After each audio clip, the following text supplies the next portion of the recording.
There's a lot of water around it. Just these little higher spots that some of those people had to be rescued in deep, muddy water. Look at that one right there. It's just that's a lot of water coming through that car. That car is going to be there for a little while. So it looks as though the areas that are most impacted by this are on the north side of Dillard. Is that a horse that's sticking his head out? All right.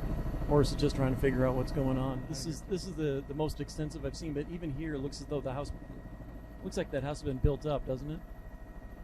Yeah. So this is probably, because this is pretty close to the river.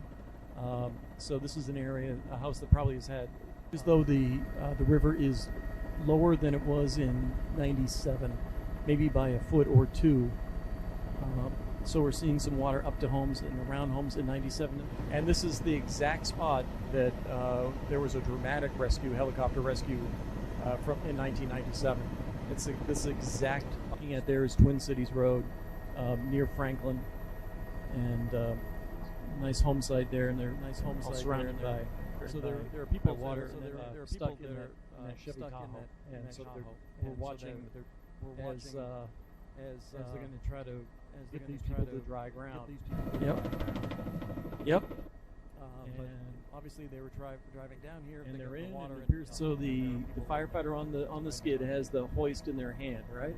Yes, they have the cable and the control for it. The hoist is actually controlled by the person in the back. Oh, okay.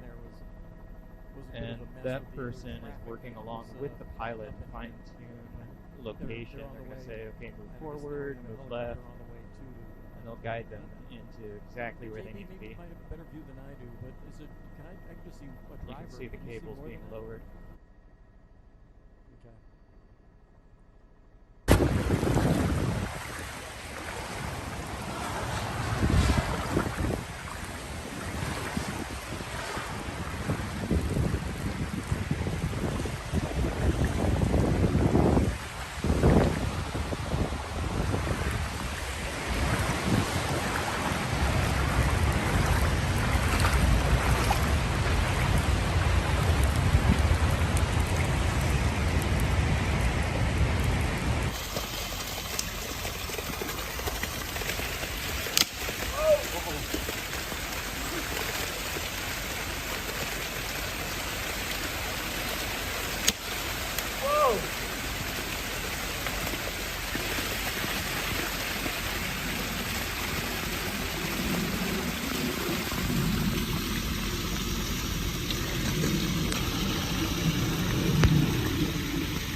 The individual was recovered from a vehicle that was completely submerged in water. We rescued dozens of people over the last 24 hours from the rooftop of their vehicle or from the bed of their pickup truck when it became impossible for them to rescue themselves. Fast-moving water is still moving through Sacramento County.